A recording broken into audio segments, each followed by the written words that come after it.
আমাদের সমাজে কিছু কিছু মানুষ আছে যারা সবকিছুর মধ্যেই স্বার্থ খোঁজে। এই যেমন ধরেন, ফুল গাছ লাগিয়ে কি লাভ, ফুল গাছ কি খেতে দিবে? বিড়াল পুষে কি হবে, ওতে আরো ক্ষতি। বিড়ালের নিঃশ্বাসে শ্বাসকষ্ট হবে। দুইটা মুরগি পুষলেও লাভ আছে। এই ধরনের কথাবার্তাগুলো শুনলে আমার মাথা থেকে পা পর্যন্ত শুধু জ্বলে আর জ্বলে। আমার কাছে মনে হয় সবকিছুর মাঝে লাভ লস খুঁজতে হয় না। কিছু কিছু বিষয় আছে যেটা কিনা একান্তই ভালো লাগার। সবাইকে জানাই আসসালামু আলাইকুম। কেমন আছেন সবাই? আশা করি সবাই ভালো আছেন। আমিও আছি আলহামদুলিল্লাহ। সারাদিনে আমার শত ব্যস্ততার মাঝে অবসর সময় নেই বললেই চলে। তারপরেও সেই শত ব্যস্ততার মাঝে আমি আবার কবুতর পালন করি, তাও আবার ফেন্সি কবুতর।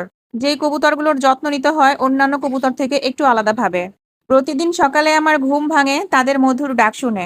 আর সকালে যখন তারা আমাকে দেখতে পায়, আমাকে দেখা মাত্র তারা আরো জোরে জোরে চিৎকার করতে থাকে। সকালবেলায় নিজে না খেয়ে আগে তাদের খাবারের ব্যবস্থা করি। প্রতিদিন তাদের পটি ট্রেইন পরিষ্কার করি। খাবার এবং পানি সবকিছু সময় মতোই দেই। তাছাড়া ওষুধ যখন দরকার হয়, দেখে শুনে বুঝে চিকিৎসকের পরামর্শ অনুযায়ী তাদেরকে ওষুধ আমি খাওয়াই। তাদের পেছনে এত সময় নষ্ট করি, তাদের জন্য এত কষ্ট করি, কিন্তু কেন করি জানেন? কারণ তারা আমার ভালো লাগা এবং ভালোবাসার বিষয়বস্তুর মধ্যে অন্যতম, যার তুলনা কারো সাথে হয় না।